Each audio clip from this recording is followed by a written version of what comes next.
Hello, everyone. My name is Courtney Delgado. I'm here to talk to you a little bit more about some of the updates we've made and sent out, and talk to you just a little bit about what we've been doing this last week and moving forward, some of the protocols that you all had asked for during our last Zoom meeting. So, to start off, Terry's families, we have been very busy trying to put together those packets, supplement the education while you guys have been gone, clean, and working directly with the staff in each building to try to figure out best practices of meeting the COVID needs and keeping the children as safe as possible. What additional changes could we make to our environments to make sure the spread stays contained each time it gets to a building? I do want to celebrate the pods did work, so I was very excited about that. None of our cases went outside of the existing pods that we started with, so that tells me something that we needed to know. And even knowing that, we still made some changes to hopefully push forward with other practices in place that will help keep our children healthy during this time. So first, I want to recap as to how we got here. You know that we had, with the last exposures, we had 3 during that initial Thanksgiving timeframe. 21 children were exposed during that time. 6 teachers were being quarantined. 11 additional siblings were involved.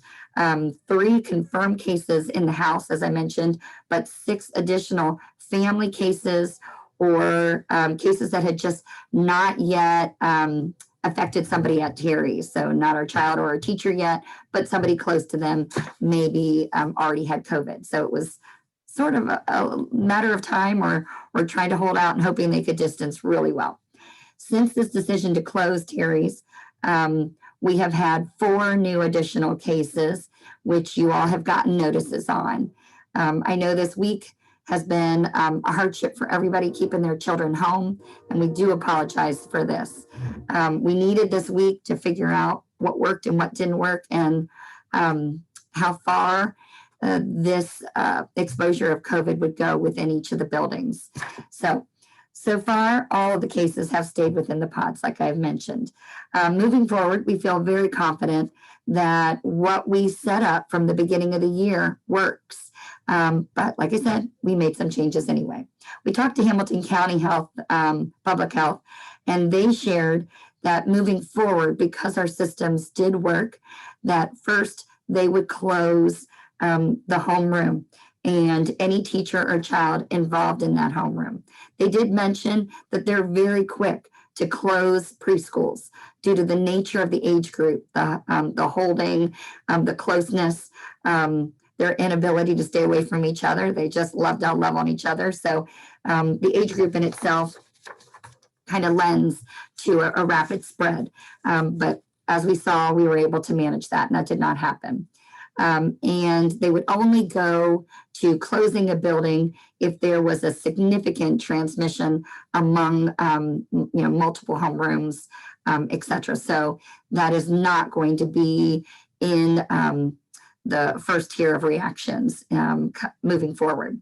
Our plan is to do exactly what Hamilton County has agreed to do with us, and that is if a teacher or child tests positive for COVID, they will all in that homeroom be quarantined. The siblings of those children in that homeroom will also be quarantined.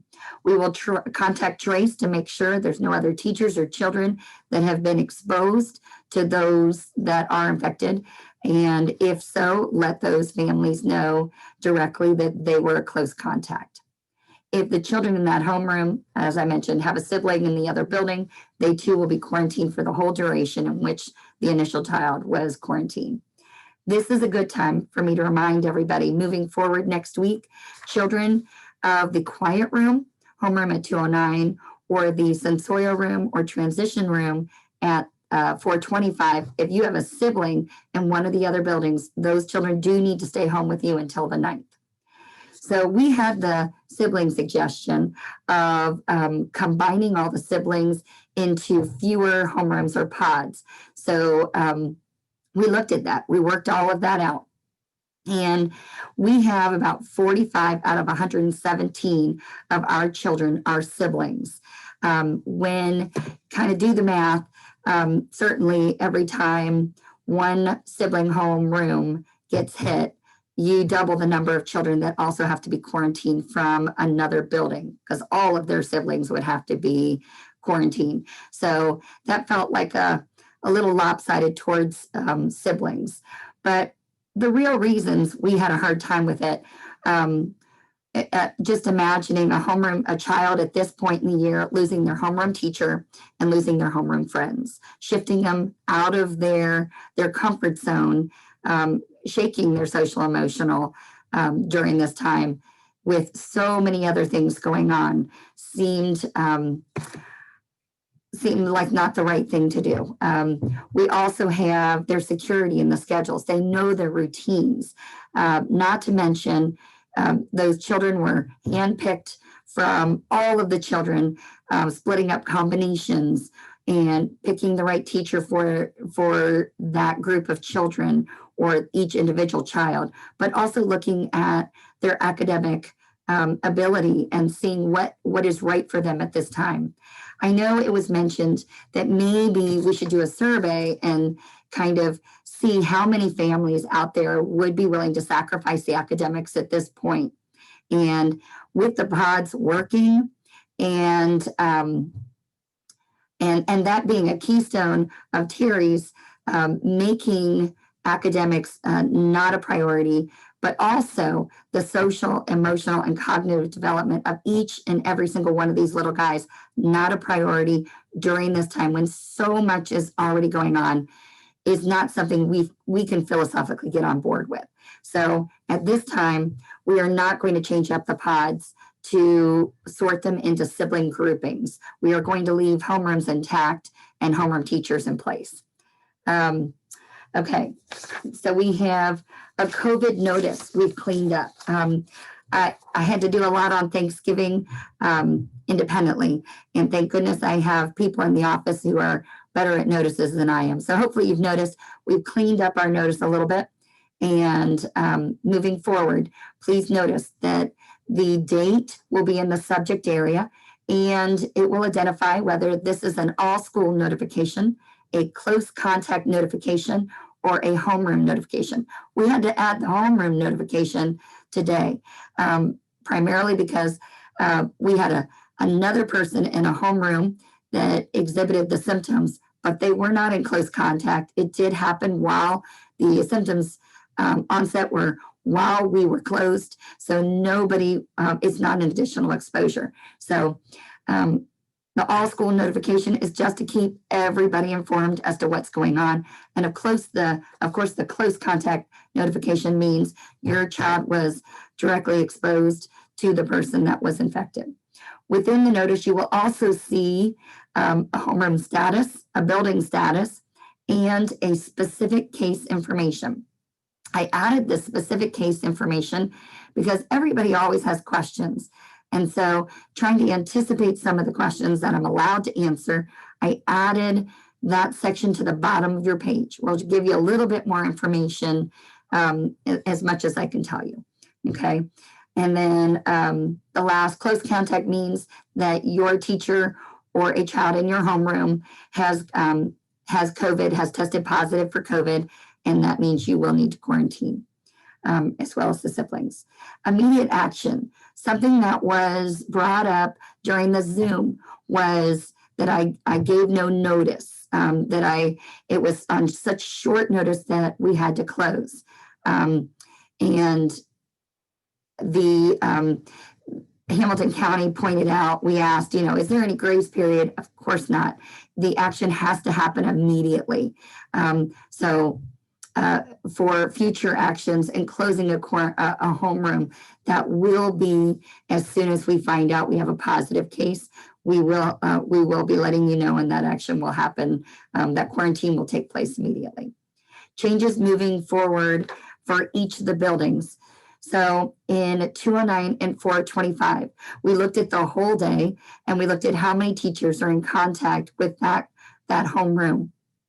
And we were able to half the exposure to the teachers so that we could hopefully keep more people, more teachers, not catching whatever goes around at this time, not catching COVID, so that they can stay working while the specific homeroom has to quarantine. So by doing that, 425 and 209, we looked at who's doing the toilet training with them, who is doing serving them lunch, who is outside play, how many teachers are they working with each day. And what we were able to narrow it down to and keep the integrity of our academic program, we did homeroom teacher every morning because we all feel very strongly we want to touch base with our children daily, not once a week. So we will meet with them every morning until 9, and then 9 to 9:30 to go outside while we disinfect, and then 9:30 until that teacher leaves at the end of the day. Those groups will be assigned to the teacher that they've worked with in the morning. So if I'm teaching language in the morning to the kindergartners, I would have them all day long until I go home. At that point, the closing teachers would be overseeing those groups while they're in their zones. Typically that's outside, so you've got a lot of fresh air. If we're inside, they're moving about as children are moving on the floor. They're not sitting right next to them. So we're hoping that really cuts down the exposure at 425 and 209. As for the toddlers, the toddler pods will also remain intact with the same teacher all week instead of all day. So floaters will be assigned to specific pods in each of the buildings, and they will try to keep with the same pods so that if you need a second teacher to take a group at the end of the day or supervise the children who are working while the one teacher and the toddlers takes the children to the pottying. Pottying can be very intimate. The laying on the diaper changing mat, sitting and helping them sit on the toilet, you're in close contact. So keeping the homeroom teacher with those children versus the floating teacher, some other changes that we made. So we're really hoping with all of these changes, we can keep it to limited exposure in each of the buildings. These new methods will stay in place as long as they need to, but as quickly as we can change back to our old methods, we are all anxious to do that.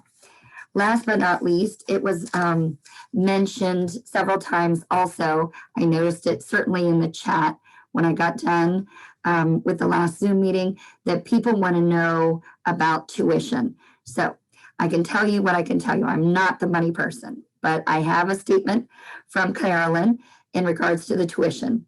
We understand this week took everyone by surprise, and we do know that. As many of you know, our staff worked all week coming up with the supplemental materials, the packets, the videos, the online presentations, the deep cleaning again, the change of materials in the rooms. And during that time, we continue to pay the staff. We need to support them as well, which becomes complex as we navigate the next few months.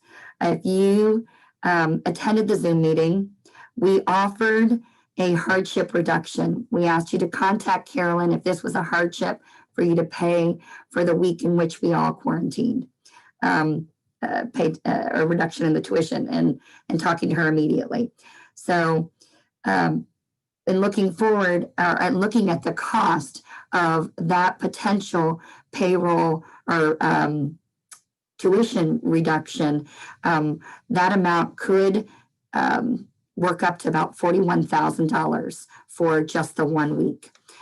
So needless to say, that's a lot of money, and to pay the teachers as well as to give that reduction in the tuition, we couldn't withstand that for very long, and certainly not very many times. So this may be more than we can handle on a continuous basis. So we are working on a plan beginning on 2021 to help those in need during this pandemic, and and hope that we get through it all sooner than later.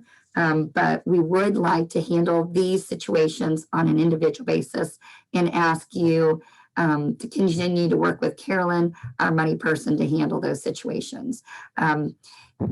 Like I said, she mentioned we'll be working on a plan for 2021 to see if there's anything else we can do. But in working the numbers for this 1 week, that's what we came up with. Okay, so thank you, everybody. I know it's been a tough week.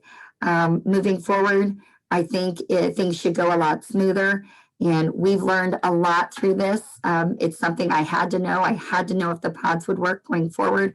I was very fearful of this getting to all the buildings and certainly hitting that younger age with all those mouthing children.